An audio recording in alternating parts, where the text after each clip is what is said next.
Aleluia.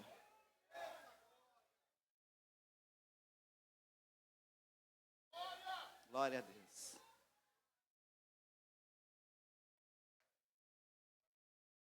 Aleluia. Esteja com o seu coração aberto. Aleluia. Deus é poderoso, mas Ele não força a barra. Apocalipse capítulo 2, carta à igreja de Éfeso.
Aleluia.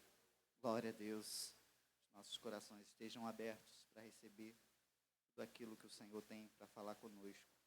Apocalipse capítulo 2, carta à igreja de Éfeso. Essa palavra foi pregada pelo nosso pastor no domingo, nosso pastor Robson. Foi lida hoje pelo nosso pastor Natanael.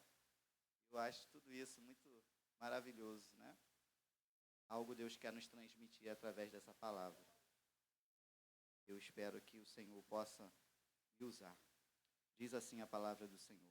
Ao anjo da igreja em Éfeso escreva: essas são as palavras daquele que tem as 7 estrelas em sua mão direita e anda entre os 7 candelabros de ouro. Conheço as suas obras, o seu trabalho árduo e a sua perseverança.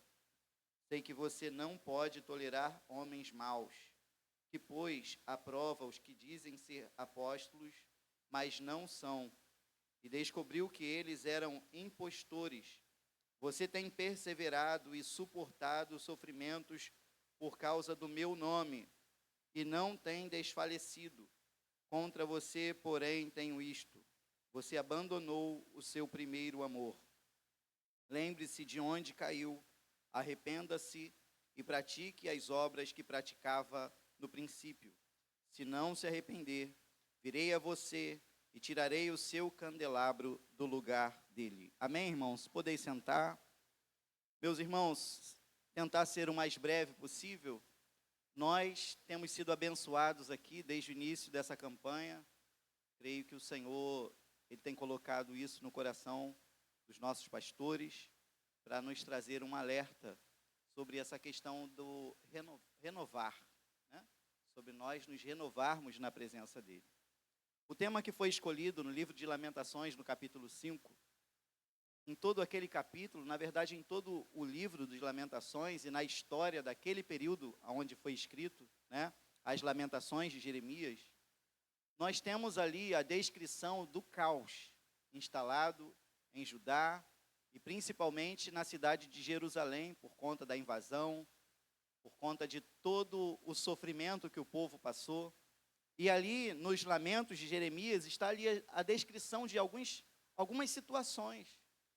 Na verdade, o povo de Israel, naquele momento, ele foi abatido em várias áreas, aspectos da vida deles, né? Emocionalmente, financeiramente, economicamente, fisicamente, e eles descrevem, Jeremias descreve aquilo com muita dor. Jeremias descreve, por isso ele é o profeta chorão, porque ele olha a situação e a situação é clara. Não há dúvidas de que eles caíram. Não há dúvidas de que eles estavam mal. Então, é bem mais fácil nós chegarmos para alguém que é claro a situação dessa pessoa e falar assim, cara, você caiu, se arrepende, levanta. É muito mais fácil, entre aspas, né? Nem assim é fácil, mas eu digo assim, quando uma situação é clara, é muito mais fácil você apontar, destacar, observar que a pessoa realmente está caída e que ela precisa levantar.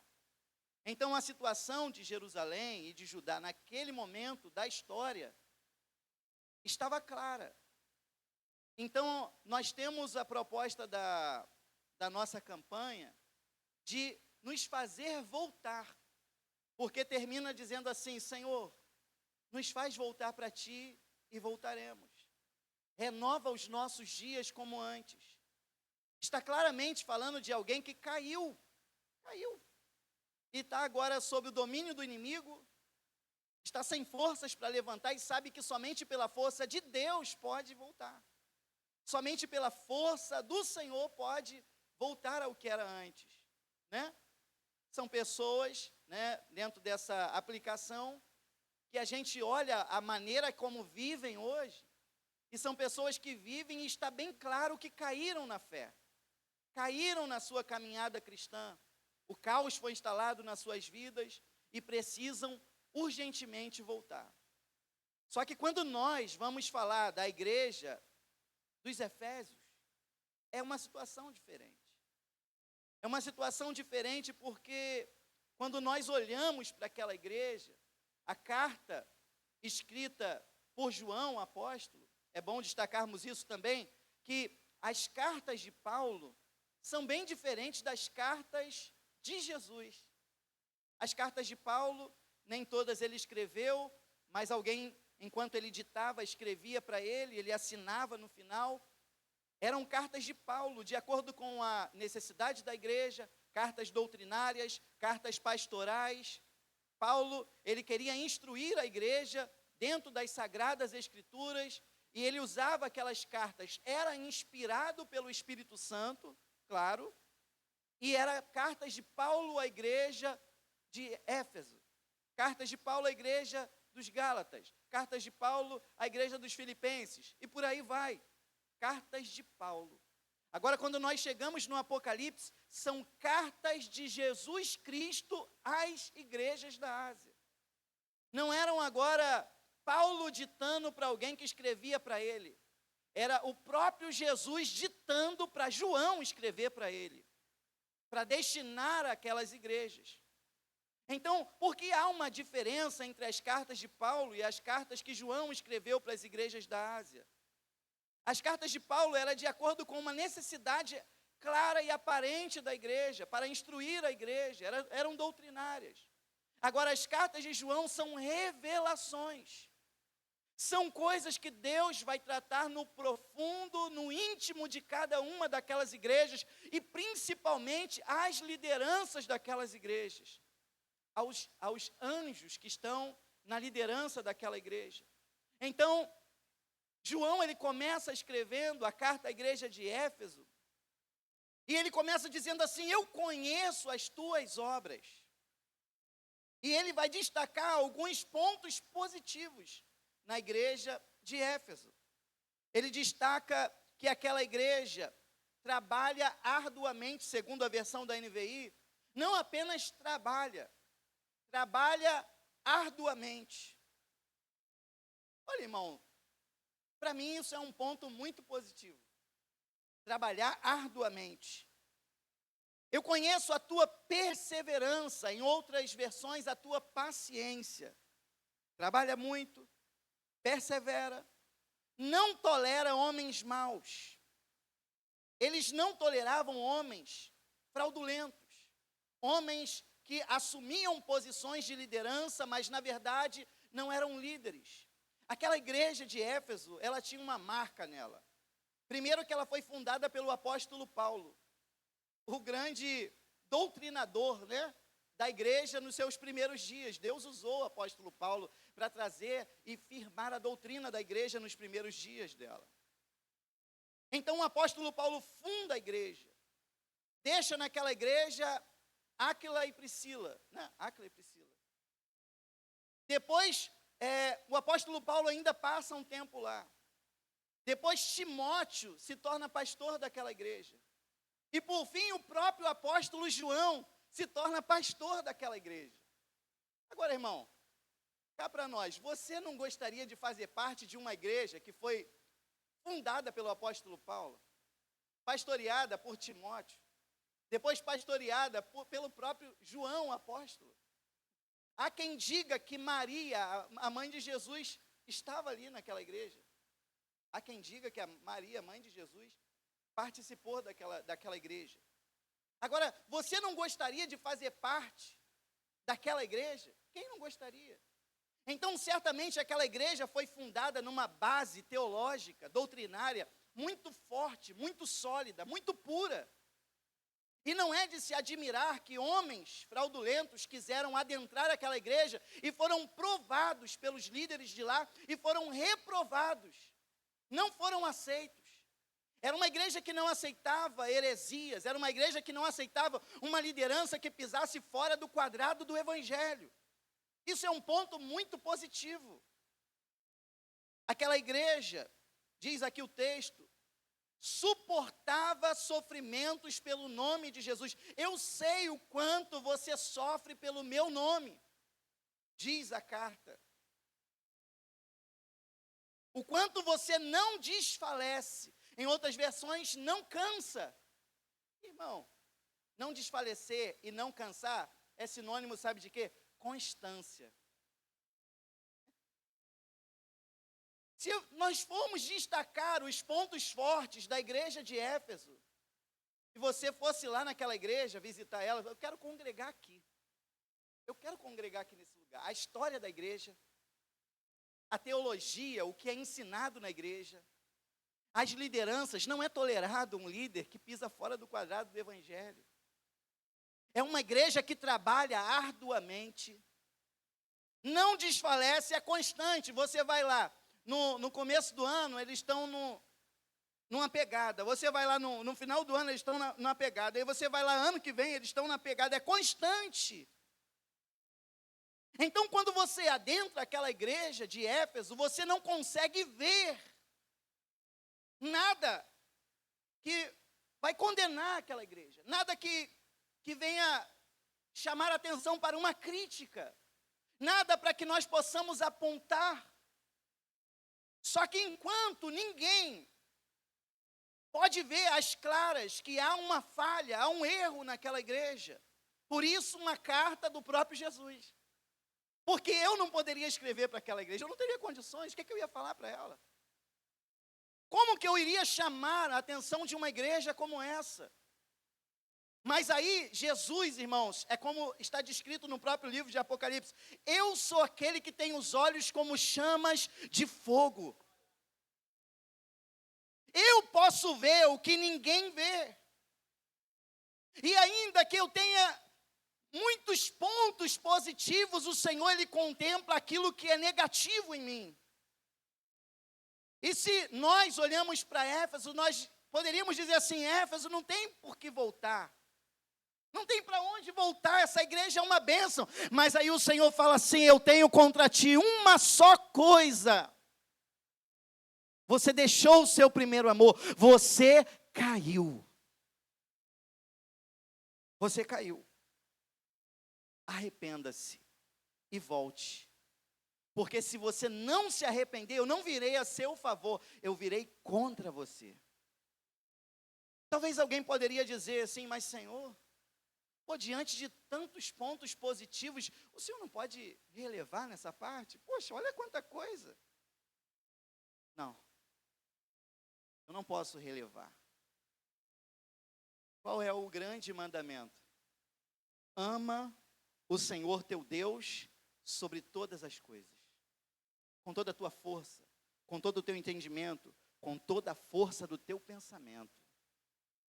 Então, se o grande mandamento é o amor que temos ao Senhor, então o nosso primeiro amor é algo muito importante. O primeiro amor pode falar de uma pessoa. Talvez a gente vai perguntar assim, você lembra do seu primeiro amor? Alguém que se apaixonou um dia, puxa, meu primeiro amor. Primeiro amor não é só uma pessoa, mas talvez fale de uma posição. Primeiro, prioridade. Talvez nós podemos continuar tendo tantos pontos fortes no nosso serviço, na nossa maneira de servir a Deus, mas Deus está olhando, será que eu ainda sou prioridade na sua vida? Porque para Deus, o que eu vejo na carta à igreja de Éfeso, não importa se nós desviamos, caímos e fomos para o mundo, ou se nós caímos e ficamos na igreja, para Ele é a mesma coisa. Por isso, há uma alegria nas parábolas dos achados e perdidos, tanto para a ovelha que é encontrada, com o filho que volta, como para a dracma que é achada dentro de casa, porque há alegria no céu quando um pecador se arrepende. Então, os pecadores não se arrependem apenas quando voltam do mundo para a igreja, às vezes nós voltamos para Deus dentro da igreja. Às vezes nós voltamos para o Senhor dentro da igreja. Nós caímos e continuamos caídos dentro da igreja.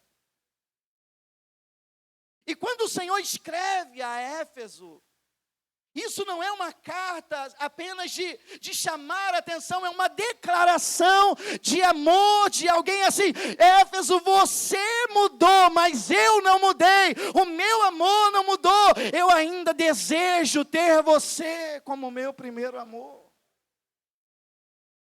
Aleluia. Então, diante disso, irmãos, diante de todos esses pontos fortes, trabalho árduo, perseverança, não tolera homens maus, não tolera heresias, suporta sofrimentos pelo nome do Senhor, não se cansa. Eu pergunto, o que é primeiro amor? Se tudo isso aqui não era, o que é primeiro amor? Tem coisas que a gente lê na Bíblia, e a gente passa anos lendo, mas tem uma hora que, cara, parece que não faz sentido. Se uma igreja tem todos esses pontos fortes, e o próprio Jesus está falando, cara, cadê o seu primeiro amor? Então, o que é primeiro amor? O que é primeiro amor? Eu fiz essa pergunta para várias pessoas. O que é primeiro amor, na sua opinião? Aí todo mundo falou muitas coisas parecidas. Mas cada pessoa, eu perguntava assim, na sua opinião pessoal, lembra da sua história? O que para você é primeiro amor? Então, apesar de muitas pessoas falarem coisas semelhantes, existiam pontos na descrição de cada um sobre primeiro amor, referente à sua experiência de conversão. Porque primeiro amor, talvez a gente vai remeter à nossa época de novos convertidos, né?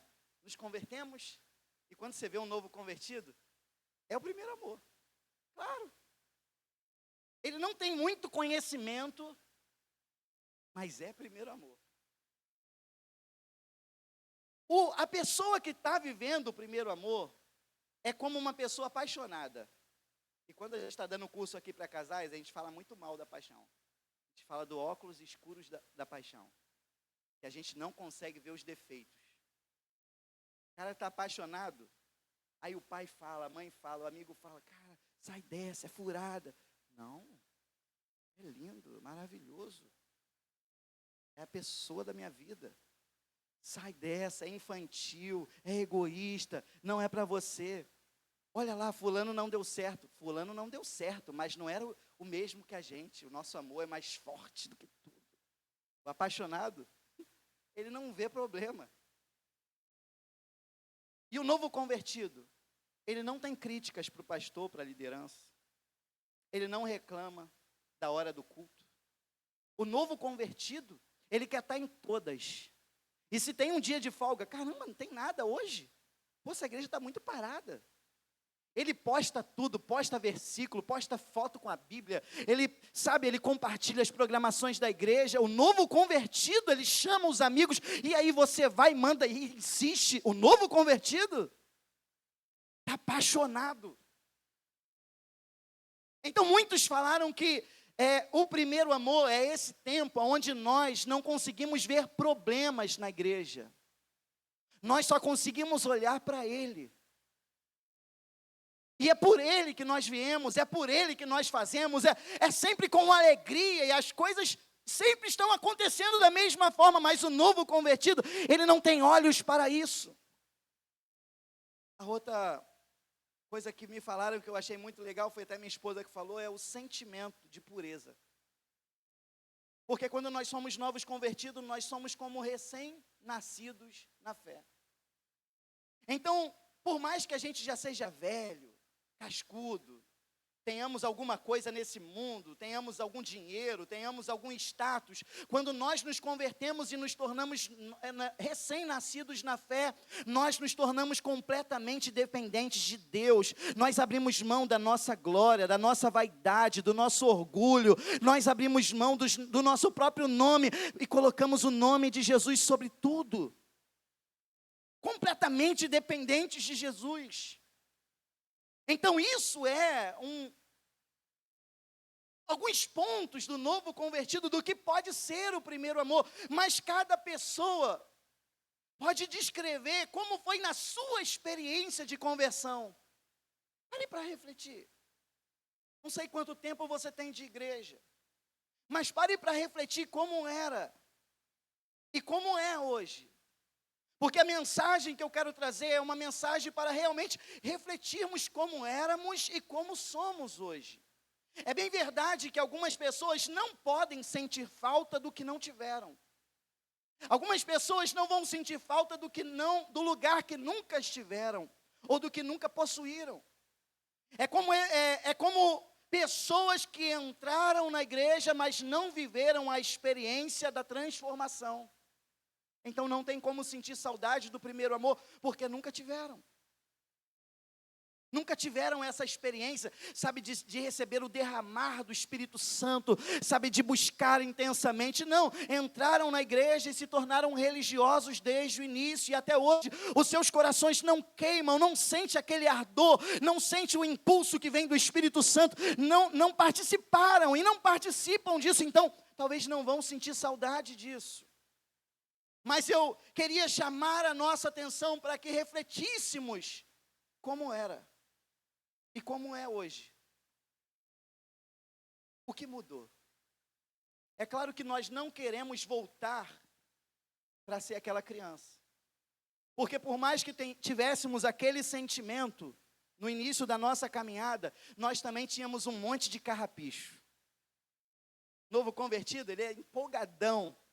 Às vezes, quando ele solta um palavrão, eu não quero voltar a falar palavrão. Na verdade, eu nunca fui de falar. Mas é um novo convertido, ele ouve louvores, mas daqui a pouco ele está lá entre os amigos, conversando algumas coisas, e caramba, cara, o que eu estou fazendo aqui? É coisa que o novo convertido passa. E com o passar do tempo, nós vamos sendo moldados, lapidados, e as coisas que fazíamos antes, quando éramos novos convertidos, não fazemos mais. Então não é que nós queremos voltar a ser aquele bebezinho. Porque tem a parte boa, mas também tinha coisas ruins que a gente fazia, e que mudou ao longo do tempo. A mudança faz parte da nossa história cristã. Mas existem coisas, ao meu ver, por essa palavra, aos olhos de Deus, que nunca devem mudar. Existe algo dentro de nós que nunca deve mudar. E eu penso que isso é semelhante à chama acesa no altar do tabernáculo. Aquela chama que foi acesa pelo próprio Deus naquele altar. E ele disse assim para os sacerdotes: essa chama deve permanecer acesa e nunca deve se apagar. Foi uma chama que o próprio Deus acendeu. Não foi a chama que alguém acendeu, que um evento acendeu, que um presente acendeu, que alguma coisa acendeu. Foi o próprio Deus quem acendeu. Na nossa conversão, no dia da nossa experiência com Jesus, Ele acendeu uma chama no nosso coração e era nosso dever manter essa chama acesa. Agora, reflita comigo. Como que era vir para a igreja? Como que era o dia do culto? Durante o dia, a programação, a preparação, aquela ansiedade. Hoje tem culto. Como que era se arrumar para vir para a igreja? Como que era estar na igreja? O salmista disse assim, Salmo 122, alegrei-me quando me disseram alegria. O que mudou? A alegria é a mesma por saber que você vem à casa do Senhor. A alegria é a mesma quando você passa por aquelas portas. Eclesiastes 5 diz assim, guarda o teu pé quando entrar na casa do teu Deus. O zelo é o mesmo. Quer ver quando as coisas mudam? Eu lembro quando eu era jovem. O pessoal aqui me conhece um pouco, alguns me conhecem quando eu era novinho, que eu me converti lá no Lins. Eu era aquele jovem no meio da mocidade que ficava no canto da parede. E no hino da harpa já, eu já virava minha cara para a parede e começava, glória, glória, glória, glória, aleluia, glória, glória. Eu queria sentir Deus, eu queria estar na presença de Deus. Como que era e como que foi o seu início? Como que é hoje? Quer ver quando muda? É quando nós estamos no meio do culto, estamos vendo o Facebook. Estamos no meio do culto e o nosso Instagram está aberto. É quando nós estamos julgando ser importante responder a alguém. Às vezes é, mas nem sempre é. Mas quando nós julgamos alguma coisa ser tão importante que pode nos desviar a atenção daquele que precisa, que merece toda a nossa atenção nesse momento. Mudamos. Quando foi que isso mudou? Quando foi? Você lembra quando você tinha ansiedade, uma ansiedade boa, de estar junto com seus irmãos, em comunhão, fazer parte do grupo? Eu faço parte do grupo das mulheres, eu faço parte do grupo dos varões, eu faço parte do grupo dos jovens, eu faço parte do corpo de obreiros. Quando foi que mudou e você parou de sentir prazer nisso? Eu já estou indo para a igreja. Tá bom. Eu ouvi dizer que tá bom é do diabo. Tá bom é medíocre. Para Deus tem que estar excelente. Quando foi que mudou? Quando foi que o pecado tornou-se tolerável? Quando foi que certas conversas sobre, sabe do fulano? Fofoca. Quando foi que você deu continuidade àquela conversa? Quando foi que você começou a participar de piadas sujas, piadas de duplo sentido? Quando foi que você deu continuidade a uma conversa indevida no seu WhatsApp? Quando foi que você começou a fazer amizades indevidas? Estar em lugares indevidos, usar roupas indevidas, se relacionar indevidamente? Quando isso mudou? Porque nós precisamos dizer para Éfeso uma coisa: Éfeso, você funciona, você continua funcionando, mas existem certas coisas que Deus não aceita. Não aceita. E quando foi que mudou? Quando foi que essas coisas passaram a ser uma realidade na sua vida? Agora, para nós líderes, pastores também, porque a carta é destinada aos pastores da igreja. É uma chamada a nós nos lembrarmos como que era no início. O servir ao Senhor. O serviço da casa do Senhor. O zelo pelas coisas de Deus. a importância pelo testemunho que damos como líderes, querendo ser referência em tudo, em todos os aspectos da vida. Não quero apenas ser um líder referência como um pregador, mas eu quero ser líder referência como um pai, como um esposo, como um bom profissional, como um homem que sabe lidar com a verdade, como uma pessoa justa. Será que isso mudou em algum momento?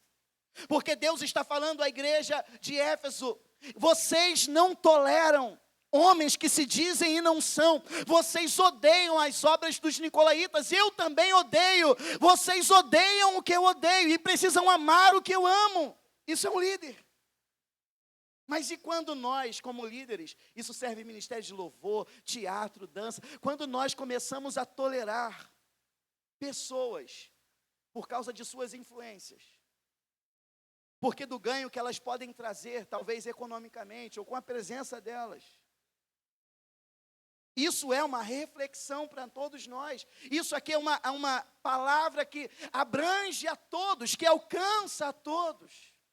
Por isso é tão difícil de pregar para Éfeso, sabe por quê? Porque se nós olhamos, a igreja caminha bem, funciona bem, mas Deus está olhando algo no interior, no íntimo dela. Você caiu. Você caiu. Ninguém viu. Eu vi. O que pode nos mudar, irmãos? Tem coisas que nos mudam. Os baques da vida. Problemas financeiros. A perda de pessoas que nós amamos, o luto. São os nossos problemas, as nossas crises internas, os nossos complexos, são coisas que nos mudam, nos paralisam. Mas eu gostaria de destacar algo aqui que o Senhor, Ele falou comigo. Tem coisas que nos mudam, que nos desanimam, porque nós temos essa tendência, né, de, com o passar do tempo, diminuir o ritmo, cansar, desanimar, esfriar na fé. É um ritmo que a gente precisa manter, é luta. Mas há uma tendência muito grande a gente diminuir. Existe algo que nos paralisa. É quando o novo convertido está apaixonado, ele sai da sala, né? Porque a gente costuma dizer que quando entra na sala, e a sala está bem arrumada. E a intimidade é quando a gente começa a adentrar os outros cômodos. E a fé tem dessas coisas. Nós vamos conhecendo a obra como um todo, e existem algumas pessoas que nós olhamos com admiração ao longo do tempo, como crentes, e aí daqui a pouco a gente conhece um pouco mais essas pessoas e a gente pensa assim: caramba, não é o que eu pensava. E nós nos decepcionamos com pessoas que nós julgávamos ser referência para nós, quando na verdade elas são outro tipo de gente fora do altar. São pessoas que no altar representam muito bem, mas digamos, numa cantina, fala palavrão. São pessoas que no altar cantam muito bem, mas em casa é um quebra-pau com o esposo, com a esposa. Então o novo convertido, ele vai se deparando com algumas questões assim, alguns escândalos. E ele vai começando a ter uma crise dentro dele: vale a pena? Será que vale a pena? Poxa, eu pensei que era uma coisa, mas é outra. E quantas são as pessoas, porque viveram decepções, hoje estão paradas? Frearam na sua vida espiritual, frearam na sua vida ministerial, frearam na sua caminhada cristã, porque se decepcionaram com pessoas. E isso é um alerta para nós, para que nós sejamos bons testemunhos, continuemos sendo inspiração e exemplo para os irmãos. Para que nós não nos tornemos escândalo, que é, na verdade, uma grande pedra de tropeço para que pessoas venham tropeçar na fé. Quem sabe tem alguém aqui hoje que serviu muito bem. Um dia foi essa pessoa muito apaixonada por Jesus. Serviu de todo o seu coração, mas algumas decepções ao longo do seu caminho fizeram repensar tudo isso, fizeram dar passos para trás. Eu vou chamar sua atenção para uma coisa. Efésios capítulo 6, a própria carta de Paulo aos Efésios, fala da armadura de Deus. Deus me mostrou isso aqui há algum tempo. E fala que nós deveríamos tomar toda a armadura de Deus, para nos revestirmos contra toda a astuta cilada do diabo. E quando Paulo chega para falar do escudo, tomai sobre vós o escudo da fé, para que possais apagar todos os dardos inflamados do maligno. Irmãos, o que a gente usa para apagar o fogo? O que a gente usa para apagar o fogo? A água? Um extintor? A gente usa escudo para apagar fogo? Paulo quis dizer alguma coisa ali. Tomai sobre vós o escudo da fé, para que possais apagar todos os dardos inflamados do maligno. Paulo está querendo dizer alguma coisa ali. Não é uma coisa explícita, mas ele está querendo dizer. Quando a gente vê aqueles filmes de época, uma flecha acesa é usada para acertar pessoas. Uma flecha acesa com fogo. A pessoa que está atirando quer acertar uma pessoa? Sim ou não? Não. Um dardo inflamado, uma flecha apagada, ela é para acertar uma pessoa. Uma flecha acesa, ela é para acertar algo ou alguma coisa, um lugar. Enquanto nós usamos o escudo da fé, nós nos protegemos para apagar o fogo que o inimigo quer colocar nos cenários, nos ambientes, nos lugares que nós estamos. Foi o que o Senhor falou comigo. Porque nem sempre a flecha do diabo é para te acertar. Mas lembra do novo convertido, quando ele chegava na igreja? Ele falava assim, esse aqui é o melhor lugar para mim. Ele olhava para esse lugar com um brilho nos olhos. Como é bom estar aqui. Como é bom ver os nossos pastores ali. Como é bom ver os jovens louvando. Como é linda as crianças. Havia beleza em tudo que o novo convertido via na igreja. Quando ele via a obra missionária, ele via aquilo com bons olhos, com brilho nos olhos. Satanás consegue destruir os cenários que nós fazemos partes. Como? Dardos inflamados. É para destruir lugares. É para destruir coisas. Não tem um marido que quando casou, a esposa que quando casou, não via a hora de chegar em casa. Como é bom estar em casa. E ao longo do tempo não apagou os dardos inflamados. E o pior lugar que ele deseja estar é em casa. Porque ele permitiu que o fogo do diabo destruísse aquele cenário. Então o escudo da fé é para quê? Enquanto eu me defendo, eu apago. Não vai destruir a minha igreja. Não vai destruir isso aqui que eu considero lindo. Não vai destruir esse ministério que eu considero maravilhoso. O diabo conseguiu destruir aos nossos olhos aquilo que nós víamos como mais belo. E aí nós fomos dando passos para trás, porque julgamos ser melhor. A igreja machuca. A igreja só tem pessoas falsas. A igreja só tem pessoas erradas. A igreja é composta de pessoas sujeitas a falhas. Seria um erro nosso cobrar que a igreja fosse perfeita para ela então ser considerada a igreja de Cristo. Seria um erro. Por outro lado, nós precisamos ser chamados a atenção a darmos o bom testemunho do Evangelho. Agora, tanta coisa acontece. E aonde está Jesus nisso tudo? Ele está ali, no mesmo lugar, desejando se relacionar da mesma forma comigo e com você. Desejando ter a mesma atenção, a vida devocional, a sua leitura da palavra, as suas orações, o seu jejum, a sua busca incansável. O Senhor está dizendo assim, por que mudou? Mas Senhor, por que aconteceu isso? Por que falaram isso? Por que fizeram isso? Senhor, porque eu tomei esse baque na vida? E Ele está falando assim, mas eu não mudei. Eu continuo aqui, filho. O meu plano na tua vida continua, o meu projeto é o mesmo, o meu propósito é o mesmo. Por que mudou, filho? Quero para a gente seguir já para o final. Hebreus capítulo 6, versículo 4 a 8.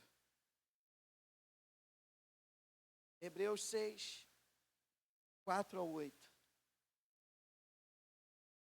Diz assim: ora, para aqueles que uma vez foram iluminados, provaram o dom celestial, tornaram-se participantes do Espírito Santo, experimentaram a bondade da palavra de Deus e os poderes da era que há de vir. Quanta coisa boa, né? Essa pessoa aqui, olha, foram iluminados, provaram o dom celestial, tornaram-se participantes do Espírito Santo, experimentaram a bondade da palavra de Deus e dos poderes da era que há de vir, e caíram. Caíram. Olha o que a Bíblia está dizendo. É impossível que sejam reconduzidos ao arrependimento, pois para si mesmos estão crucificando de novo o Filho de Deus, sujeitando-o à desonra pública. Mantenha ainda aberto esse texto. Tem gente que fala assim: eu não acredito que alguém que se desvia realmente um dia se entregou para Jesus, porque se tivesse se entregado, nunca teria saído. Vocês já ouviram alguém falar isso? Muita gente fala isso. Aquele que entrega-se a Jesus de verdade nunca sai. Se saiu é porque nunca foi de verdade. O texto está dizendo ao contrário. Tem gente que até participou de tudo, de muito, mas que um dia caiu. Sabe o que o texto está dizendo? É impossível que sejam conduzidos novamente ao arrependimento. Pastor, é impossível? No original, sabe o que quer dizer? É impossível. Como assim? Uma vez que a pessoa cai, é impossível voltar? Nessa questão aqui, sim. Quer ver? Versículo 7. Pois a terra, que absorve a chuva que cai frequentemente e dá colheita proveitosa àqueles que a cultivam, recebe a bênção de Deus. Mas a terra que produz espinhos e ervas daninhas é inútil e logo será amaldiçoada, seu fim é ser queimada. Sabe o que o escritor aos Hebreus está falando? Que existem pessoas que caíram, e é como uma terra que recebe a chuva rega aquela terra. Aí uma parte dessa terra que está sendo regada por essa chuva, absorve a água da chuva e produz frutos bons. Aí o texto diz assim: esses recebem a bênção de Deus. Mas há uma outra parte da terra, e o sentido é que está recebendo a mesma chuva, está sendo regada pela mesma chuva, mas ela não absorve a chuva, não absorve a água. Então essa terra produz espinhos e ervas daninhas. Essa terra vai ser amaldiçoada. Essa terra logo vai ser queimada. Sabe o que o escritor aos Hebreus está falando? Sobre o tipo de pessoa que é impossível ser reconduzida ao arrependimento. Que tipo de pessoa é essa? É aquela que fecha o seu coração para essa água limpa, maravilhosa que desce. Porque a mesma água está descendo sobre todos, só que um faz como aquela terra primeira, ela abre o coração e absorve aquela água. E aquela água vai regando, e ela começa a produzir frutos bons, Mas existem aqueles que recebem a mesma palavra, a mesma correção, a mesma chamada, e se endurecem. A água bate, escorre. A água bate e vai. É como rejeitarmos a ação da única pessoa que pode nos mudar, o Espírito Santo. A Bíblia diz que é Ele que nos convence do pecado, da justiça e do juízo. E se nós rejeitarmos a ação dEle, não tem como. Não tem como. Então nós falamos de pessoas que caíram. Uns caíram e se desviaram completamente. Outros caíram aqui, dentro de casa, como a igreja de Éfeso. Você caiu. Agora arrepende-te. Agora o detalhe é, essa água está descendo aqui hoje. Que tipo de terra você é, isso não é uma decisão minha. Se você vai absorver essa palavra ou não, isso é com você. Porque para mim, eu termino o texto de Éfeso e fica para mim assim, incerto. O que é o primeiro amor então, Senhor? É primeiras obras. Qual é as primeiras obras? Tantas coisas boas ela faz, mas é algo entre ele e ela. É algo entre ele e ela. Tem algo aí, Éfeso, que eu lembro lá no início, você fazia para mim. Você fazia de um jeito, você não está fazendo mais, cara. Volta. Você caiu.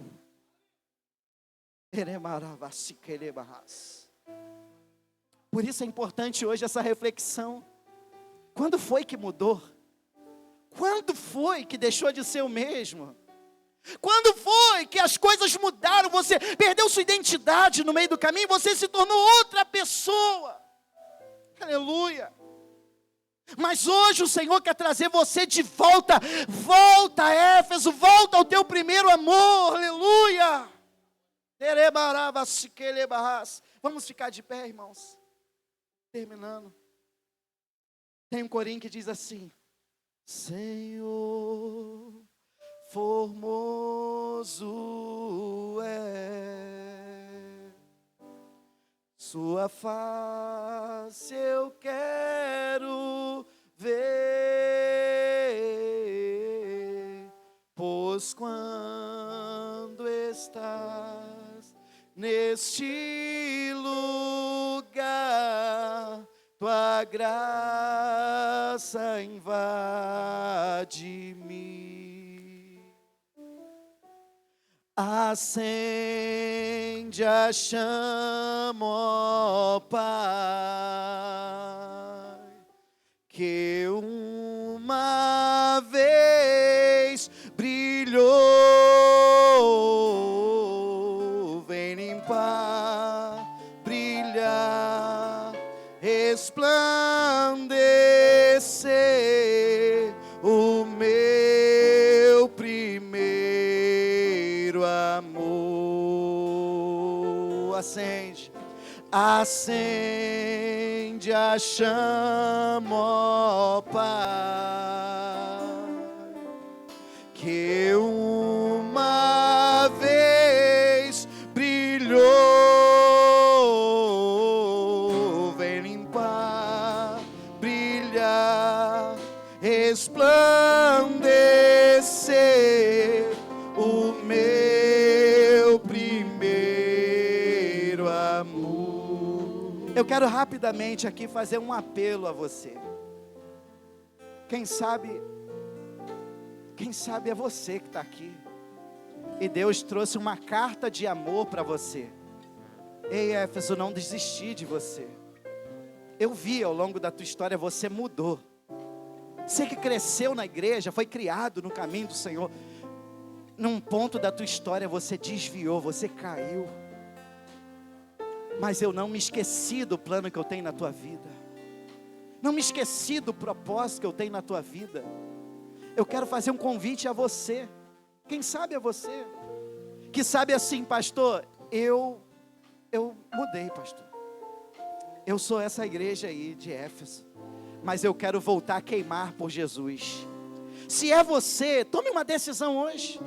Seja essa terra que absorve a chuva que desce sobre a sua cabeça. Se reconcilia hoje com Jesus. Tem alguém que quer fazer isso hoje? Tem alguém que gostaria de se reconciliar com o Senhor hoje? Queria voltar para os caminhos do Senhor? Tem alguém que está na igreja e que diz assim, pastor, eu mudei. E eu preciso voltar a ser o que eu era antes. Se é você, eu quero orar por você. Se é você, eu quero orar por você. Aleluia, tem alguém? Pode vir, minha irmã. Toma uma decisão diante do altar, diante de Deus. Faça, Senhor, faz chover sobre mim. Faz essas águas descerem sobre mim. Eu quero voltar a profetizar, a falar em línguas. Eu quero voltar a me alegrar por te servir, por vir à tua casa. Eu quero voltar a me alegrar em fazer parte do ministério, da tua obra, Senhor. Faz de novo, Senhor. Aleluia. Lemaralabassuri quelebas. Aleluia. Amém, irmãos? Glória a Deus. Aleluia. Faz queimar mais uma vez. Pai querido, eu te agradeço, Senhor, por esta noite. Te agradeço pela vida de cada um dos meus irmãos, pela palavra que o Senhor enviou para nós. Serve para todos nós. Que o Senhor nos ajude a nos mantermos firmes. Continua a nos chamar a atenção, Senhor, porque não queremos perder o nosso lugar em Ti. Por isso, Pai querido, faz queimar os nossos corações mais uma vez. Tu conheces o íntimo de cada um de nós, sabe o que nós precisamos. E por 3 vezes ao longo dessa semana, o Senhor vem falando sobre nós, sobre a carta à igreja aos Efésios. Que o Senhor nos revista de toda a armadura de Deus, para suportarmos as ciladas, os levantes do nosso adversário e nos mantermos firmes. Toma a tua serva que está diante do teu altar. O Senhor conhece, sabe a necessidade dela. Levanta ela como um forte, usa ela para a glória do teu nome. Nós entregamos tudo em tuas mãos, em nome de Jesus. Amém, amém.